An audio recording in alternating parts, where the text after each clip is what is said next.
My full name is Waldo Joe Brunner. I was a CWO 3, last day in the Navy, reverted and retired as a Master Chief Radioman. So I was there, commissioning crew. I would say that I wouldn't say it was exciting, but it was interesting. But I had been involved in the Nimitz project for so long up to that point, and we had, well, like I said, we had a comm center working a couple of years before the ship was commissioned, so by that time it was getting to be old hat. But the commissioning ceremony was impressive.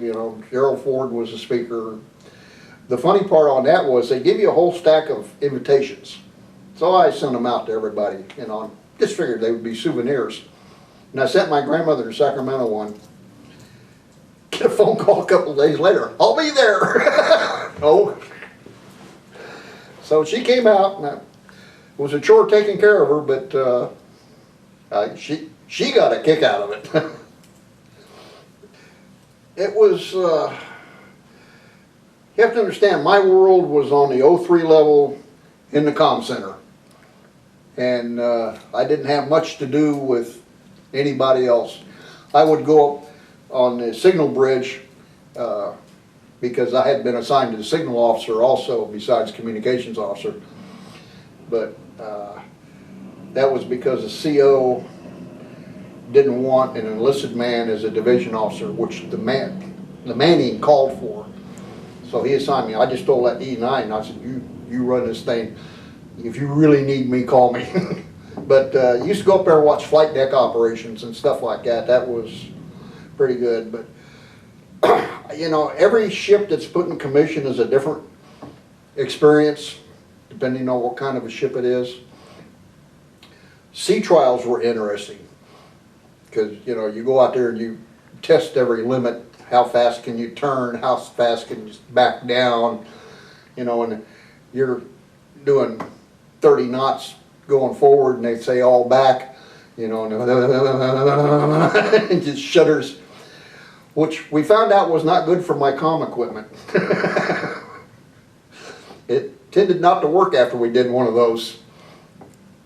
We found out they delivered as, like I say, the technology that we were dealing with was basically contracted for in the 60s. And we're building in the 70s. They sent us an RCA drum, which was about 3 feet wide, 3 feet high, and 3 feet deep. And with all the little styluses on it. Painted gray, nomenclature tag on it. Everything looked hunky-dory, but we found out it had never been shock tested. It didn't want to work at all. So we had to get that straightened out. The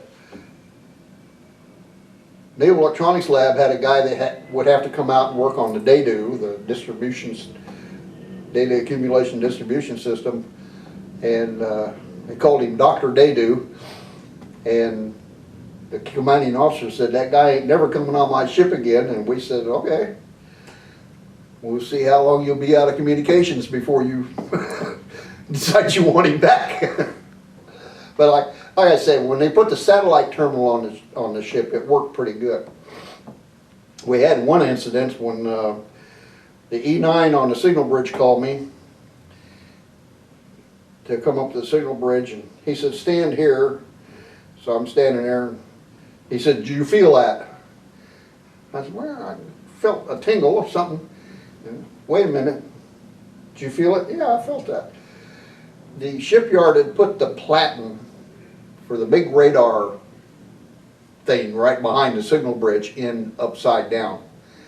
So the platen is supposed to, as the stylus comes around on it, when it gets to like the signal bridge, it drops off because there's nothing there to conduct.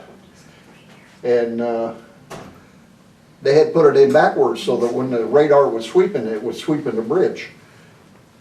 So I had to call the bridge and say, we'll shut down that radar system and not turn it on again until it's been fixed.